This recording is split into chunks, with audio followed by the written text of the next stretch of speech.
इन्हां दे आप दे senior MLA ने जिहड़े ਉਹ कह रहे ने सानू खरीदण दी कोशिश की जा रही है ते जदों असीं गल कहने आ भी पंजाब दे विच बीजेपी साडे MLA नूं खराब करन दी खरीदण दी या डराउण धमकाउण दी कोशिश कर रही है ते उदों बाजवा साहब ते सारी उन्हां दी कांग्रेस दी टीम है जिहड़ी बी टीम है बीजेपी दी बनी हुई है ਉਹ ਸਪਾਰੀ ਲੈ ਕੇ बीजेपी ਦੇ ਹੱਥੋਂ ਉਹ ਡਿਫੈਂਡ ਕਰਦੇ ਨੇ ਉਹਨਾਂ ਨੂੰ ਤਾਂ ਕਿ ਆਮ ਆਦਮੀ ਪਾਰਟੀ ਨੂੰ ਢਾਹ ਲਾਈ ਜਾ ਸਕੇ। ਪਰ ਮੈਂ ਇਹਨਾਂ ਨੂੰ ਦੱਸ ਦੇਣਾ ਚਾਹੁੰਦਾ कि चाहे तो गल होवे दिल्ली दी बाकी सारे मुल्क दे विच ये कामयाब हो सकते हैं या हो गए होणगे, पर जिथे अरविंद केजरीवाल जी की अगवाई है चाहे वह दिल्ली दे विच है चाहे वह पंजाब दे विच है, ना बीजेपी दियां ना कांग्रेस पार्टी दियां ये जिहड़ियां कोझियां चालां ने ये चलण नहीं दित्तियां जाणगियां। हुण कल दा इन्हां ने इक्को ही ड्रामा शुरू किया होया है कि फौजा सिंह सरारी दे इशू दे उपर कल भी मैं इन्हां नूं हाउस दे विच कहा सीगा कि शायद तुसीं अखबार पढ़ के नहीं आउंदे हैगे, कल दे ट्रिब्यून दी और बाकी अखबारां दी खबर पढ़ो। भगवंत मान जी ने खुद आप कहा कि एक इंटरनल इंक्वायरी है जिहड़ी पार्टी वालों वो चल रही है, जदों ओहदी फाइंडिंग जदों दी रिपोर्ट आ जाएगी ਉਹਦੇ बारे फैसला जिहड़ा वो ले लिया जाऊगा। पर सिर्फ और सिर्फ उत्थे घगरियां पा के ड्रामा कर रहे सी जिस तरीके दे नाल केप्स पा के, मैं समझदा कि बहुत अनफॉर्चुनेट है, ये बहुत मंदभाग है। ये वो लोग ने जिहड़े पंजाब नूं लुट के खा गए, पंजाब दे सिर 1 लाख करोड़ का कर्जा चाढ़ दिता। अज इन्हां दे किन्ने ही मंत्री भारत भूषण आशू तो लैके साधु सिंह धर्मसोत, श्याम सुंदर अरोड़ा, संगत सिंह गिलजियां और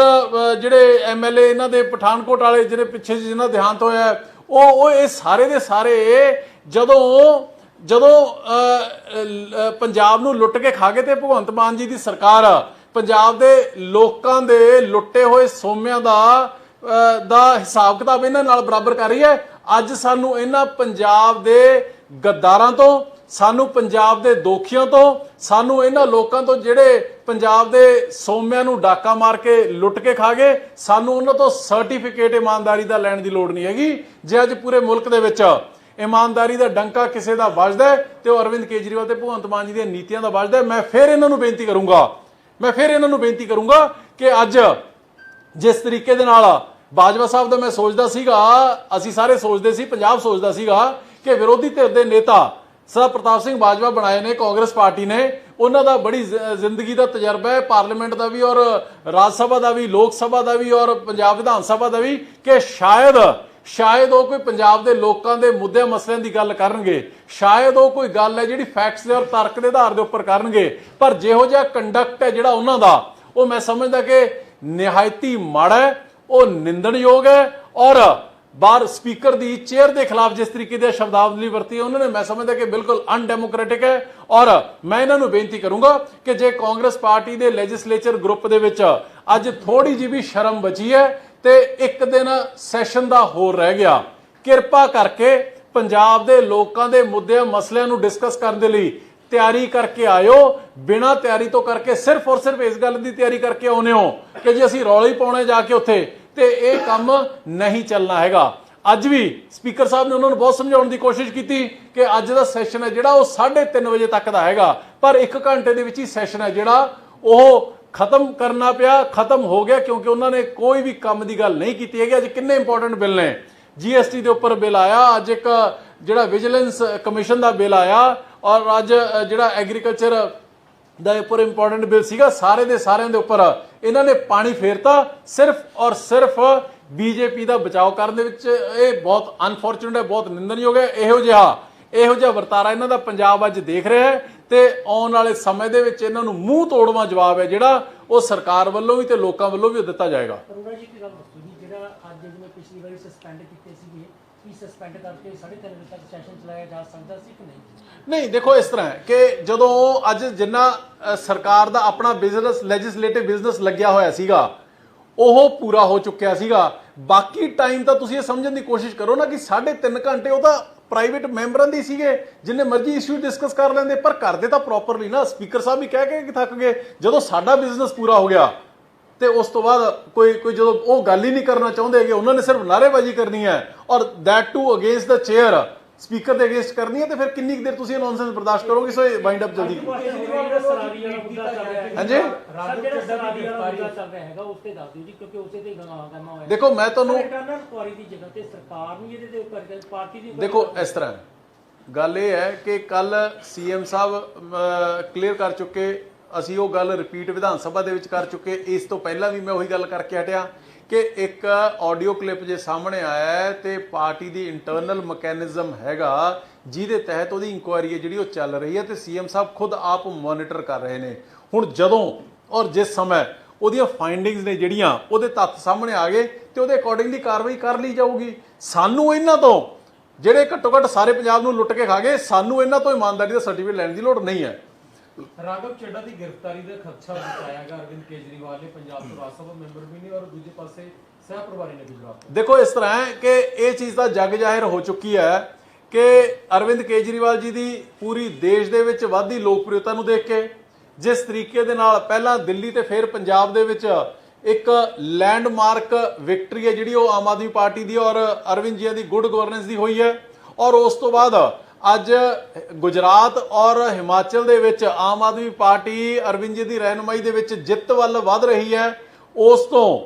ਕੇਂਦਰ ਸਰਕਾਰ ਜਿਹੜੀ ਬੁਰੀ ਤਰ੍ਹਾਂ ਘਬਰਾ ਚੁੱਕੀ ਹੈ। ਇਹੀ ਕੰਮ ਇਹਨਾਂ ਨੇ ਜਦੋਂ ਹਿਮਾਚਲ ਦੇ ਵਿੱਚ ਸਤਿੰਦਰ ਜੈਨ ਜੀ ਦੀ ਡਿਊਟੀ ਲੱਗੀ ਸੀਗੀ ਤੇ ਉੱਥੇ ਜਿਹੜਾ ਗ੍ਰਾਫ ਹਰ ਰੋਜ਼ ਪਾਰਟੀ ਦਾ ਵੱਧ ਰਿਹਾ ਸੀਗਾ, ਉਹਨਾਂ ਦੇ ਉੱਪਰ ਝੂਠੇ ਕੇਸ ਪਾ ਕੇ ਉਹਨਾਂ ਨੂੰ ਅੰਦਰ ਬੰਦ ਕਰ ਦਿੱਤਾ ਗਿਆ। ਉਸ ਤੋਂ ਬਾਅਦ ਮਨੀਸ਼ ਜੀ ਨੂੰ ਦੇ ਉੱਪਰ ਗਲਤ ਕੇਸ ਨੇ ਜਿਹੜੇ ਉਹ ਪਾਏ ਗਏ ਨੇ। ਉਸ ਤੋਂ ਬਾਅਦ ਪਾਰਟੀ ਦੇ ਜਿਹੜੇ ਕਮਿਊਨੀਕੇਸ਼ਨ ਸੈੱਲ ਦੇਖਦੇ ਨੇ ਗੁਜਰਾਤ ਦੇ ਵਿਜੇ ਨਈਅਰ, ਉਹਨਾਂ ਨੂੰ ਕਿਉਂਕਿ ਗੁਜਰਾਤ ਦਾ ਮੀਡੀਆ ਦੇਖ ਰਹੇ ਸੀਗੇ, ਉਹਨਾਂ ਦੇ ਉੱਪਰ ਕੇਸ ਪਾ ਕੇ ਉਹਨਾਂ ਨੂੰ ਗ੍ਰਿਫਤਾਰ ਕਰ ਲਿਆ ਗਿਆ। ਤੇ ਹੁਣ ਰਾਘਵ ਚੱਡਾ ਜੀ ਹੋਣ, ਭਗਵੰਤ ਮਾਨ ਜੀ ਹੋਣ ਤੇ ਸਾਡੇ ਵਰਗੇ ਚਾਹੇ ਭਗਵੰਤ ਮਾਨ ਜੀ ਔਰ ਅਰਵਿੰਦ ਕੇਜਰੀਵਾਲ ਜੀ ਦੇ ਸਿਪਾਹੀ ਹੋਣ, ਸਾਨੂੰ ਇਸ ਚੀਜ਼ ਦਾ ਪੂਰਾ ਇਲਮ ਹੈ। ਅਸੀਂ ਪੂਰੇ ਤਿਆਰ ਹਾਂ ਕਿ ਜਦੋਂ ਅਸੀਂ ਦੇਸ਼ ਦੇ ਵਿੱਚ ਆਮ ਆਦਮੀ ਪਾਰਟੀ ਦੀ ਔਰ ਅਰਵਿੰਦ ਕੇਜਰੀਵਾਲ ਜੀ ਦੀ ਗੱਲ ਕਰਾਂਗੇ, ਦੇਸ਼ ਨੂੰ ਕਰਪਸ਼ਨ ਰਹਿਤ ਕਰਨ ਦੀ ਗੱਲ ਕਰਾਂਗੇ ਤੇ ਦੇਸ਼ ਨੂੰ ਦੁਨੀਆ ਦਾ ਸੂਬਾ ਨੰਬਰ 1 ਬਣਾਉਣ ਦੀ ਗੱਲ ਕਰਾਂਗੇ ਤੇ ਉਦੋਂ ਬੀਜੇਪੀ ਵਾਲੇ ਕੇਂਦਰ ਸਰਕਾਰ ਵਾਲੇ ਹੱਥਕੰਡੇ ਨੇ ਜਿਹੜੇ ਉਹ ਅਪਣਾਉਣਗੇ। ਸੋ ਜਦੋਂ ਅਰਵਿੰਦ ਜੀ ਨੇ ਰਾਘਵ ਚੱਡਾ ਜੀ ਨੂੰ ਰਾਜਸਥਾਨ ਦੀ ਜ਼ਿੰਮੇਵਾਰੀ ਸੌਂਪੀ ਹੈ ਤੇ ਰਾਘਵ ਚੱਡਾ ਜੀ ਵੀ ਇਸ ਗੱਲ ਦੇ ਲਈ ਅਰਵਿੰਦ ਜੀ ਦਾ ਸਿਪਾਹੀ ਹੋਣ ਦੇ ਨਾਤੇ 100% ਤਿਆਰ ਨੇ ਕਿ ਜਿੰਨੇ ਮਰਜ਼ੀ ਕੇਸਿਸ ਪੈ ਜਾਣ, ਪਰ ਪੂਰੇ ਮੁਲਕ ਨੂੰ ਔਰ ਖਾਸ ਤੌਰ ਤੇ ਸਭ ਤੋਂ ਪਹਿਲਾਂ ਗੁਜਰਾਤ ਔਰ ਹਿਮਾਚਲ ਨੂੰ ਬੀਜੇਪੀ ਦੀਆਂ ਇਹਨਾਂ ਲੋਕ ਮਾਰੂ ਔਰ ਫਿਰਕਾ ਪ੍ਰਸਤ ਨੀਤੀਆਂ ਤੋਂ ਮੁਕਤ ਕਰਾਉਣਾ, ਇੱਕ ਗੁੱਡ ਗਵਰਨੈਂਸ ਦੇਣ ਦੀ ਜ਼ਿੰਮੇਵਾਰੀ ਪ੍ਰਮਾਤਮਾ ਨੇ ਅਰਵਿੰਦ ਕੇਜਰੀਵਾਲ ਤੇ ਉਹਨਾਂ ਸਿਪਾਹੀਆਂ ਦੇ ਜਿੰਮੇ ਲਾਈ ਹੈ ਤੇ ਉਹਦੇ ਲਈ ਜੋ ਵੀ ਕਨਸੀਕੁਐਂਸਸ ਸਾਨੂੰ ਭੁਗਤਣੇ ਪੈਣਗੇ ਅਸੀਂ ਭੁਗਤਾਂਗੇ। ਅਵਨ ਜੀ ਖਾਲਿਸਤਾਨ ਵਾਲਾ ਮੁੱਦਾ ਫਿਰ ਐਕਟਿਵ ਅੰਮ੍ਰਿਤਪਾਲ ਜਿਸ ਤਰੀਕੇ ਨਾਲ ਬਿਆਨ ਦੇ ਰਿਹਾ, ਸਰਕਾਰ ਕੋਈ ਕਾਰਵਾਈ ਕਰੇਗੀ? ਦੇਖੋ ਇਸ ਤਰ੍ਹਾਂ ਹੈ ਕਿ ਇਹੋ ਜਿਹੜੇ ਗੱਲ ਤੁਸੀਂ ਲੋਕਾਂ ਦੀ ਗੱਲ ਕਰਦੇ ਹੋ, ਇਹਨਾਂ ਇਸ਼ੂਜ਼ ਨੂੰ ਜਿਹੜੇ ਕਿ ਅੱਜ ਦੀ ਡੇਟ ਦੇ ਵਿੱਚ ਨੌਨ ਇਸ਼ੂ ਨੇ, ਇਹਨਾਂ ਨੂੰ ਸਵਾਲ ਕਰਕੇ ਭਾਈ ਸਾਹਿਬ ਆਪਾਂ ਆਪ ਧੂਲ ਦੇ ਦਿੰਦੇ ਆ। ਉਹ ਸਮਾਂ ਜਿਹੜਾ ਪੰਜਾਬ ਨੇ ਕਾਲਾ ਦੌਰ ਹੰਢਾ ਲਿਆ ਤੇ ਉਸ ਸਮੇਂ ਪੰਜਾਬ ਦੇ ਵਿੱਚ ਇੱਕ ਮੁੱਠ ਹੋ ਕੇ ਸਾਰੇ ਧਰਮਾਂ ਮਜ਼ਹਬਾਂ ਫਿਰਕਿਆਂ ਦੇ ਲੋਕਾਂ ਨੇ ਅੱਤਵਾਦ ਨੂੰ ਮੂੰਹ ਤੋੜ ਜਵਾਬ ਹੈ ਜਿਹੜਾ ਦੇਤਾ ਸੀਗਾ। ਇੰਨੀ ਬਲਦੀ ਅੱਗ ਦੇ ਬਾਅਦ ਵੀ ਪੰਜਾਬ ਨਿਕਲ ਕੇ ਆਇਆ ਤੇ ਅੱਜ ਵੀ ਕਿਸੇ ਧਰਮ ਫਿਰਕੇ ਦੇ ਵਿੱਚ ਜਿੰਨਾ ਵੀ ਫਰਕ ਨਹੀਂ ਹੈਗਾ। ਘਿਓ ਖਿਚੜੀ ਦੀ ਤਰ੍ਹਾਂ ਪੰਜਾਬ ਅੱਜ ਘੁੱਗ ਵੱਸਦਾ ਹੈ ਤੇ ਜਦੋਂ ਇਹੋ ਜਿਹੇ ਲੋਕ ਆ ਕੇ ਪੰਜਾਬ ਦੇ ਵਿੱਚ ਅੱਗ ਲਾਉਣ ਦੀ ਕੋਸ਼ਿਸ਼ ਕਰਨਗੇ ਤੇ ਸਰਕਾਰ ਤੋਂ ਪਹਿਲਾਂ ਲੋਕ ਹੀ ਮੂੰਹ ਤੋੜਵਾ ਜਵਾਬ ਹੈ ਜਿਹੜਾ ਦੇ ਦੇਣਗੇ। ਪਰ ਹਾਂ, ਕਿਉਂਕਿ ਲੋਕਾਂ ਨੇ ਸਾਡੀ ਆਮ ਆਦਮੀ ਪਾਰਟੀ ਦੀ ਸਰਕਾਰ ਦੀ ਜ਼ਿੰਮੇਵਾਰੀ ਲਈ ਹੈ, ਪੰਜਾਬ ਦੇ ਵਿੱਚ ਕੋਈ ਵੀ ਭਾਈਚਾਰਕ ਸਾਂਝ ਨੂੰ, ਕੋਈ ਵੀ ਲਾਅ ਐਂਡ ਆਰਡਰ ਨੂੰ ਦੇ ਨਾਲ ਕੋਈ ਖਿਲਵਾੜ ਕਰਨ ਦੀ ਕੋਸ਼ਿਸ਼ ਕਰੇਗਾ ਤਾਂ ਐਜ਼ ਪਰ ਲਾਅ ਸਰਕਾਰ ਉਹਦੇ ਉੱਪਰ सख्त तो सख्त कार्रवाई जी करेगी। सर इसी से जुड़ा सवाल है कि फ्रीडम ऑफ स्पीच के नाम पे विदेश में तो खालिस्तान का मूवमेंट चल ही रहा था, लेकिन अब पंजाब में भी सड़कों पे जिस तरह चल रहा है, जिस तरह से अमृतपाल सिंह ने पूरा एक कार्यक्रम किया और खुलेआम वो नारे लगा रहा था, खालिस्तान की बात कर रहा था, खुद को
भिंडरावाले की तरह उसने प्रेजेंट भी किया।